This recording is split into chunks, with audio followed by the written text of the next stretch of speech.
معاملات یقیناً اب جس طرح معاملات تیار ہو گئے ہیں اور آپ نے بھی کیمپین شروع کر دی ہے، مولانا فضل الرحمان صاحب کے جو تحفظات ہیں جن کا انہوں نے آج بھی اظہار کر دیا اور باقاعدہ ذمہ داری بھی آج سے ہی طے کر دی ہے کہ اگر خدا نہ خواستہ اگر ان کے کسی کارکن کو کوئی زخمی بھی ہوتا ہے یا شہید ہوتا ہے تو وہ الزام لگائیں گے چیف الیکشن کمشنر اور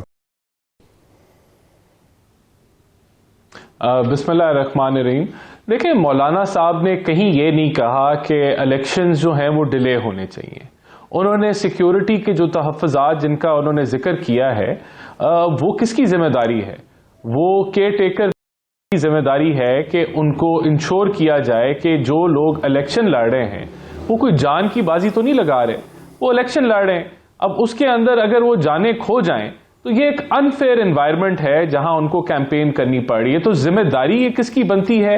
ای سی پی کی اور جو ہے کیئر ٹیکر سیٹ اپ کی بنتی ہے کہ ان کے کنسرنز کو وہ کیٹر کریں، ان کی سنیں اور ان کو ان کا سلوشن دیں۔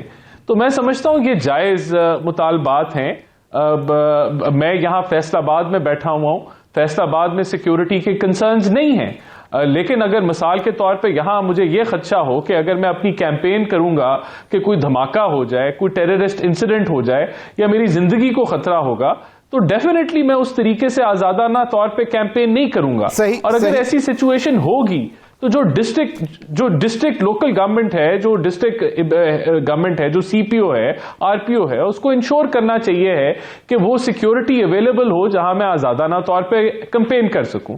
تو یہ جو ایشوز اگر وہ ریز کر رہے ہیں تو اس کا نوٹس لینا چاہیے ای سی پی کو بھی اور کیئر ٹیکر سیٹ اپ کو بھی۔ صحیح۔ مفتی کفایت اللہ صاحب، مولانا صاحب نے واضح طور پر کہا کہ ہمیں الیکشن دیا جا رہا ہے، وہاں انتخابی ماحول بھی میسر ہو، مطلب ان کے ابھی بھی ڈاؤٹس ہیں کہ انتخابی ماحول شاید میسر نہیں ہے، اور ان کی بات آپ نے سن لی۔ تو باقی جماعتیں بھی تو انتخابات میں جا رہی ہیں، انہوں نے اتنی کوئی سخت بات ابھی تک نہیں کی کہ جی اگر خدا نہ خواستہ ان کا کوئی کارکن جو ہے شہید یا زخمی بھی ہوا تو اس کی ذمہ داری جو ہے وہ چیف الیکشن کمشنر۔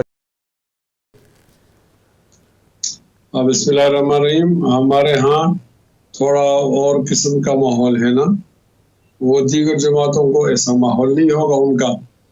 تو ایک تو خدشہ ہوتا ہے کہ مستقبل میں کچھ ہو سکتا ہے، اور ایک ماضی میں ہوا ہوا واقعہ ہے، واقعات ہیں۔ ہم تو واقعات کو بنیاد بناتے ہیں، مفروضوں کی بنیاد نہیں ہے، مستقبل کے خدشات نہیں ہیں۔ ہمارا ایک جلسہ ہو رہا تھا ورکر کنونشن باجوڑ میں، اس پر خود کش حملہ ہوا، ہمارے 50 لوگ شہید ہو گئے اور 135 لوگ زخمی ہو گئے۔ ہمارے مرکزی رہنما حافظ حمد اللہ صاحب، ان پر حملہ ہوا اور اللہ تعالیٰ نے ان کو بچا دیا، وہ اب بھی شدید زخمی ہیں۔ اس طرح پہلے بھی واقعات ہوئے ہیں۔ آج بھی جو ہمارا محفوظ علاقہ ہے جس کو ہم کے پی کے اندر بہت زیادہ محفوظ سمجھتے ہیں، وہ جنوبی اضلاع ہیں، وہ ٹنل کوہاٹ سے لے کر ڈیرہ اسماعیل خان تک، کوہاٹ اور ہنگو اور کرک اور لکی مروت اور بنو اور ٹانک ڈیرہ اسماعیل خان، وہاں آئے روز دھماکے ہوتے ہیں، اور آئے روز اگر نہیں ہوتے تو ہفتے کے اندر 2-3 دھماکے ہوتے ہیں، کبھی پولیس والوں پر، کبھی اور لوگوں پر، کبھی بازاروں میں اور مسجدوں میں، اور یہ کہ وہاں پر جہاں جو سیکورٹی فورسز ہیں ان پر ہو رہے ہیں۔ تو اس حالات کے اندر تو ہم کمپین کے لیے نہیں جا سکیں گے۔ جب ہم کمپین کے لیے نہیں جا سکیں گے تو یہ کمپین ہو جائے گی -1 پارٹی، کہ ہمیں موقع نہیں ملا کہ ہم لوگوں کو بہت زیادہ موبلائز کرنے تھے۔ تو اس پر سوال آ جائے گا کہ یہ ٹھیک ہے یا غلط ہے، یہ الیکشن فیئر ہے یا فیئر نہیں۔ مفتی صاحب آج کور کمانڈر کانفرنس ہوئی جس میں فوج نے ایک دفعہ پھر اس بات کی یقین دہانی کرائی ہے کہ جس قسم کا بھی تعاون چاہیے ہوگا وہ فراہم کرے گی انتخابات کے لیے، اور اس میں پرائمری کنسرن تو سیکیورٹی کا ہی ہے، اور وہ اسی طرف اشارہ کر کے بات کر رہے ہیں کہ جی سیکیورٹی بھی پرووائڈ کی جائے گی۔ تو پھر آپ یہ کیوں کہہ رہے ہیں کہ اگر آپ کیمپین کے لیے نہیں نکل سکیں گے باقی جماعتیں بھی تو نکلیں گی نا؟ مطلب یقیناً جو ملک دشمن ہیں وہ صرف آپ کے تو نہیں، وہ تو باقی سب کے بھی دشمن ہیں، ملک دشمن جو ہوں گے۔ نہیں ضمیر، آپ کو اندازہ ہے وہ ہم ہی نشانے پر ہیں اور لوگ نہیں ہیں، اور لوگ تو باقاعدہ کمپین کر رہے ہیں، اور ہم نکلتے ہیں تو ہمارے اوپر اس طرح کے حملے ہوتے ہیں. ہم اس جملے کے دو اجزاء ہیں. ایک یہ کہ الیکشن کو ملتوی کرو, اور دوسرا یہ کہ نہیں الیکشن ہونے تو ہمیں سیکورٹی فراہم کرو. تو ہمارا جملہ تو دوسرا ہے. ایک منٹ مفتی صاحب, مطلب سوری, آپ کے کیا دو جو مطالبات ہیں وہ کیا ہیں؟ یا تو انتخابات کو ملتوی کراؤ یا پھر سیکیورٹی انشور کرو. مجھے ذرا کریکٹ کر دیجئے گا, صحیح میں نے سمجھا ہے آپ کی بات کو؟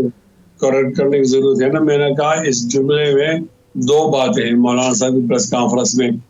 ایک ہے الیکشن کا التوا اور ایک ہے سیکورٹی کا فراہم کرنا. تو مولانا صاحب نے تو یہ نہیں کہا کہ الیکشن ملتوی کرو. الیکشن ہو, ہم تو الیکشن میں جائیں گے, اس مشکلات کے باوجود بھی جائیں گے, لیکن ہم کہتے ہیں کہ ہم سیکور تو ہوں, ہمارے لوگ محفوظ ہوں. یہ تو ہمارا بنیادی مطالبہ ہے. اگر یہ مطالبہ بالکل جائز مطالبہ ہے. جی بالکل.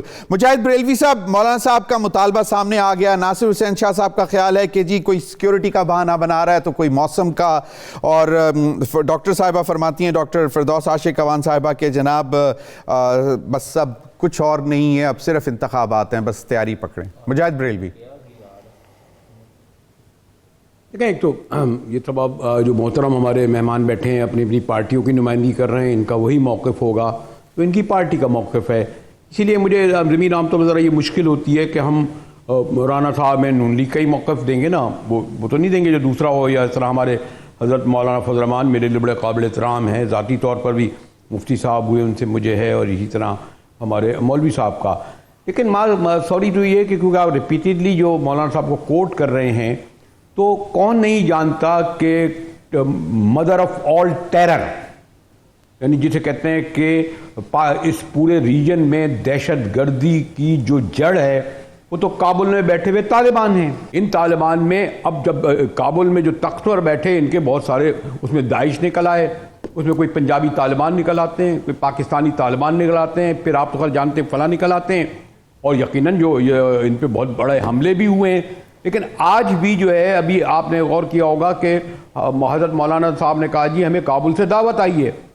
پچھلے ایک سال میں ابھی آپ نے شاید فیگرز پڑے ہوئے ہیں, 90% خودکش حملوں میں اضافہ ہوا ہے. اور یہ وہ تمام لوگ ہیں جنہیں پاکستانی گورنمنٹ نے آفیشلی کہا ہے ان طالبان کو, کابل میں بیٹھی ہوئی طالبان گورنمنٹ ان کی پشت پناہی کر رہی ہے, وہاں سے ان کو عسکری اور مالی امداد مل رہی ہے. تو پھر لیکن مولانا فضل الرحمان سے مفتی صاحب کو یہ کہنا چاہیے تھا, مولانا فضل الرحمان کے ابھی بھی انہوں نے کہا کہ میں کابل جاؤں گا. تو آپ یہ بتائیے کہ جو پچھلے 20 سال سے طالبان کا بیانیہ پاکستان میں کون ترویج کر رہا ہے؟ بے نظیر بھٹو کی جو شہادت 2 دسمبر 2007 میں ہوئی تھی وہ تو قبول کی تھی ان لوگوں نے. تو میں اس لیے کہوں گا کہ جناب آپ کے ساتھ زیادتی ہو رہی ہے, لیکن 90% جو حملے ہوئے ہیں آرمی پبلک اسکول پہ ہوا, کتنی کی تفصیل میں جاؤں, یا جو خاص طور پہ جو ایرانی بارڈر سے مکران میں ہو رہے ہیں, اس کو تو آپ اس طرح نہیں دیکھتے. آپ آج تک کابلی طالبان کو کنڈم نہیں کرتے, ایسا ہے نہیں تو کر دیں. مفتی صاحب سے پوچھیں کہ کیا آپ نہیں سمجھتے کہ کابل میں بیٹھے ہوئے طالبان پاکستان میں ہونے والی دہشت گردی, چاہے وہ پنجابی طالبان کر رہے ہوں, پاکستانی کر رہے ہوں, ان کو وہ سرپرستی کرتے ہیں, مالی اور عسکری امداد دیتے ہیں؟ صحیح, لیکن ہم باقاعدہ طور پر ان کے جو یہاں پہ ہیں امبیسڈر, ان کو بلا کے ڈیمارش بھی کیا گیا ہے, اور ان کو کہا بھی گیا. مولانا فضل الرحمان صاحب سے بھی ملاقات ہوئی ان کے وفد کی, اور انہوں نے یقیناً اپنے تحفظات کا اظہار کیا ہوگا. لیکن آپ کا تھوڑی ہیں, وہ تو آج تک ایک بھی ملک نے اسے تسلیم نہیں کیا. نہیں, ہم تو سوائے خان مفتی صاحب کی پارٹی کے کسی نے ایکسپٹ نہیں کرا. میں مفتی محمود صاحب سوری طالبان گورنمنٹ کو نہیں, مفتی کفایت اللہ صاحب بہتر اس بات کو جانتے ہوں گے کہ بہت دفعہ ہم نے یہ سنا کہ مولانا فضل الرحمان صاحب نے یہ کلیم کیا کہ میں اگر جا کے بات کروں گا تو وہ میری بات سنیں گے, چاہے وہ طالبان ہو یا دوسرے طالبان ہو. کیوں مفتی صاحب ایسا کرتے ہیں آپ لوگ؟ یعنی آپ کیا بات کریں, یعنی یہ اتنا آسان ہے معاملہ, آپ کیا دیکھیں گے کیا ہو رہا ہے؟ پچھلے 90% حملے, 90% حملوں میں 376 حملے ہوئے ہیں. بالکل, ہمارے سب سے زیادہ سیکیورٹی اہلکار ہمارے فوجی بھائی شہید ہوئے ہیں, پھر عام سیولین شہید ہوئے ہیں, ہمیں اکنامک بہت لاس ہوا ہے, نو ڈاؤٹ اباؤٹ دیٹ. مفتی صاحب اس بات کو کنفرم کریں کہ مولانا فضل الرحمان صاحب کی عزت تو کی جاتی ہے. مجاہد صاحب نے